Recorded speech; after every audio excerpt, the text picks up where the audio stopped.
අද කතා කරන්න හිතුවා ෆ්‍රීලාන්ස් වීසා ගැන. මොකද මේ ගොඩක් අය ෆ්‍රීලාන්ස් වීසා එකේ වැඩ කරනවා. ඒ වගේම තමයි ෆ්‍රීලාන්ස් වීසා එක ගන්න බලාගෙනත් ගොඩක් අය ඉන්නවා. මේ දවස්වල එක ප්‍රශ්න ගැනත් කතා කරනවා. ඒක නිසා මම හිතුවා ෆ්‍රීලාන්ස් වීසා එක මොකක් කියන්නේ මොකක්ද කියලා හරියට කට්ටියට දැනුවත් කරන්න. මොකද්ද ෆ්‍රීලාන්ස් වීසා කියලා කියන්නේ? මෙහි තියෙන ජෙනුයින් ෆ්‍රීලාන්ස් වීසා එකක්. ඒක ගන්න පුළුවන් මෙහි ඉන්න කෙනෙක්ට. එයා යන්න ඕන මෙහි ෆ්‍රී සෝන් ඒරියා එකකට. ඒ ෆ්‍රී සෝන් ඒරියා එකට ගිහිල්ලා එයා ගන්න ඕනේ එයා වැඩ කරන්න ආස මොන ශේෂ්ත්‍රයේදී කියලා අදාළව ෆ්‍රීලාන්ස් පර්මිට් එකක්. ඒ ෆ්‍රීලාන්ස් පර්මිට් එකට අදාළව එයාට පුළුවන් එයාගේ ෆ්‍රීලාන්ස් වීසා එක එයාටම ඇප්ලයි කරන්න. වෙන කවුරුත් ස්පොන්සර් කෙනෙක් අමීර් සෙන්ටර් එකට විසිට් කරන ඒවා මොනවාක්වත් PRO කෙනෙක්ගේ කිසි දෙයක් අවශ්‍ය වෙන්නේ නැහැ. තමන්ටම පුළුවන් තමන්ගේ වීසා එක ගන්න. ඒක තමයි ජෙනුයින් ෆ්‍රීලාන්ස් වීසා එක. හැබැයි අපේ කට්ටිය ගොඩක් යූස් කරන්නේ මෙහි ඉන්න කියන්නේ අපේ කට්ටිය කියන්නේ මේ ශ්‍රී ලංකන් නැෂනලිටිස් විතරක් නෙමෙයි හැමෝම 99.99ම ෆ්‍රීලාන්ස්ලා විදිහට වැඩ කරන කට්ටිය වර්ක් කරන කට්ටිය යූස් කරන ওই වීසා එක නෙමෙයි. ඒගොල්ලෝ යූස් කරන්නේ එම්ප්ලොයිමන්ට් වීසා එකක්ම ෆ්‍රීලාන්ස් කරගෙන. කොහොමද එහෙම වෙන්නේ? අන්න ඒක ගැනත් මම කියන්නම්. ඒක වෙන්නේ මෙහෙමයි. ඔයාට සාමාන්‍යයෙන් මෙහි රෙජිස්ටර්ඩ් කම්පැනි එකකින් වීසා කෝටා එකක් ඇප්‍රූව් වෙලා තියෙන තැනකින් ඔයාට දෙනවා රෙසිඩන්ස් වීසා එකක්. ඒ කියන්නේ ඒගොල්ලෝ ඉෂුව කරනවා ඔයාව ඒ කම්පැනි එකට හයර් කරනවා බදවා ගන්නවා කියලා ඔෆර් ලෙටර් එකක්, ලේබර් ඇග්‍රීමන්ට් එකක්, වීසා එකක් ඊළඟට ඒ අදාළ ඉතුරු ප්‍රොසෙස් එක මෙඩිකල් එක ID ටයිපින් මේ දේවල් ඔක්කොම ටික කම්ප්ලීට් කරලා ඔයාට එම්ප්ලොයිමන්ට් වීසා එකක් 2 years වලට ඉෂුව කරනවා. ඒකට අදාළව එමිරේට්ස් ID එකකුත් දෙනවා. ඒ එමිරේට්ස් ID එකේ එම්ප්ලොයර් විදිහට සඳහන් වෙන්නේ අර කියපු ස්පොන්සර්ගේ නේම් එක. කියන්නේ මෙහි රෙජිස්ටර්ඩ් කම්පැනි එකේ නේම් එක. එයා තමයි ඔයාට අවුරුදු 2කට ස්පොන්සර් කරලා තියෙන්නේ මෙහෙට. එයාලට සාමාන්‍යයෙන් වටිනාකමට මුදලක් ගෙවලා එයාලගෙන් ගන්නවා ඒ වීසා එකට අදාළව NOC එක. අන්න එතනදී තමයි ඔයාට ඒ කම්පැනි එකත් එක්ක තියෙන බොන්ඩ් එක නැති වෙන්නේ. එතනින් තමයි ඔයාට ෆ්‍රීලාන්සර් කෙනෙක් විදිහට වැඩ කරන්න පුළුවන් හැකියාව ඇති වෙන්නේ. රයිට්.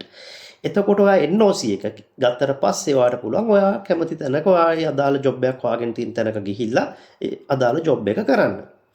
ඒක වෙන්නේ NOC කියලා කියන්නේ no objection certificate එක. ඒ කියන්නේ ඔයාට ඒ අදාළ වීසා එක 2 years residence වීසා එක ඉෂුව කරපු ස්පොන්සර් එයාගේ කිසිදු විරුද්ධත්වයක් නැහැ. ඔයා ගිහිල්ලා වෙන තැනක වර්ක් කරාට එයාගේ ඔබ්ජෙක්ෂන් එකක් නැහැ කියලා දෙන සර්ටිෆිකේට් එක ලෙටර් එක. ඒක තමයි NOC කියලා කියන්නේ no objection certificate. right. ඔන්න ඔතනින් තමයි ඔය අපි වැඩ කරන්න ගන්න ෆ්‍රීලාන්ස් වීසා එක ෆ්‍රීලාන්ස් වෙන්නේ. එතකන් සාමාන්‍යයෙන් ගත්තාම ඒක එම්ප්ලොයිමන්ට් වීසා එකක් තමයි. ඒක හැබැයි අවුරුදු 2 පුරාවටම එම්ප්ලොයිමන්ට් වීසා එකක්මත් තමයි. අපි වෙලා තියෙන්නේ අපි යටත් වෙන්නේ මෙහි තියෙන ලේබර් රූල්ස් වලට අදාළව අපි යටත් වෙලා තමයි ඒ වීසා එක අරගෙන තියෙන්නේ. ජෙනුයින් ෆ්‍රීලාන්ස් වීසා එකේ ඔය අම්මම කියපු NOC එකෙන් ෆ්‍රීලාන්ස් කරගන්න එකේ අතර ඩිෆරන්ස් එක ඕක. හැබැයි ඒ වගේම තමයි ජෙනුයින් ෆ්‍රීලාන්ස් වීසා එකක් ගන්න අයට හම්බෙන බෙනිෆිට්ස් වලින් සමහර දේවල් මේ එම්ප්ලොයිමන්ට් වීසා එක ෆ්‍රීලාන්ස් කරගන්න අයට ලැබෙන්නේ නැහැ. මොකද උදාහරණයකට කිව්වොත් එහෙම බිස්නස් එකක් කරන්න එන කෙනෙක් කියලා කියන්නකෝ. බිස්නස් එකක් කරන්න එන කෙනෙක්ට ජෙනුයින් ෆ්‍රීලාන්ස් වීසා එකක් ගත්තොත් අර මම කියපු ජෙනුයින් එක ගත්තොත් දිනම් 15000ක් විතර වියදම් කරලා. එයාට පුළුවන් මෙහි ෆ්‍රීලාන්ස් බිස්නස් එකක් වුණත් කරන්න. ට්‍රේඩ් ලයිසන් එකක් අවශ්‍ය නැහැ. එයාට පුළුවන් ඉන්වොයිස් එකක් ඉෂුව කරන්න. එයාට පුළුවන් මෙහි ඉඳලා කොහෙට හරි බඩු ටිකක් යවන්න. ජෙනුයින්ලි ලීගලි එයාට මේ දේවල් කරන්න පුළුවන්. එයා මොන හරි දෙයක් කාගෙන් හරි එයාට පුළුවන් ෆෝන් එකක් විකුණන මොන හරි දේවල් විකුණන්න ඒකට අදාළව ඉන්වොයිස් එකක් දෙන්න.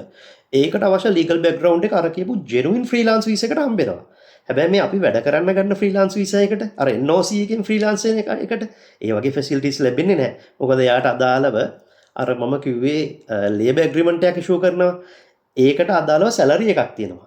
ආන්නේ සැලරි amount එක තමයි මෙයාට මේ බැංක් එකෙන් පිළිගන්නේ මෙයාට ලැබෙන ඉන්කම් එක හැටියට. ඊට වඩා වැඩි මුදලක් ලැබෙනවා කියන එක බැංක් එකකින් පිළිගන්නේ නැහැ. ඊට වඩා වැඩි මුදලක් එමෙ එන්නත් බෑ. එමට ආවා ඒ වලට ප්‍රශ්නත් ඒ වගේ සාමාන්‍යයෙන් එන්න පුළුවන් දේවල් තියෙනවා. ඒ මුදල අනිවාර්යෙන් ලැබියත් යුතුයි. මොකද එහෙම දාලා බැංක් account එකක් ඕපන් කරාට පස්සේ ඒකට අදාළ මුදල ආවේ නැත්නම් පොඩි ඩිඩක්ෂන් දිරාම් 20ක් 15ක් එම් මාසයකට සැරයක් කැපෙනවා. ඒ වගේ දේවලුත් වෙනවා. රයිට්. ඕක තමයි ෆ්‍රීලාන්ස් වීසා වල තියෙන සරල බොහොම පැහැදිලි කතන්දරේ. ඕක ටික ගැන හරියට දැනගෙන තමන්ගේ ෆ්‍රීලාන්ස් එක කරගන්න. මොකද ෆ්‍රීලාන්ස් වීසා කියලා කියන්නේ මොකද්ද? තමන්ට ෆ්‍රීලාන්ස් වීසා එකක් අවශ්‍ය කරන්නේ මොකටද කියලා කියන එක ගැන දැනුවත් වෙලා තමන්ට අදාළ වීසා එකේ වැඩේ කරගන්න. එතකොට හරි ලේසියෙන් මෙහෙ වැට්ටික් කරා යන්න පුළුවන්. Thank you.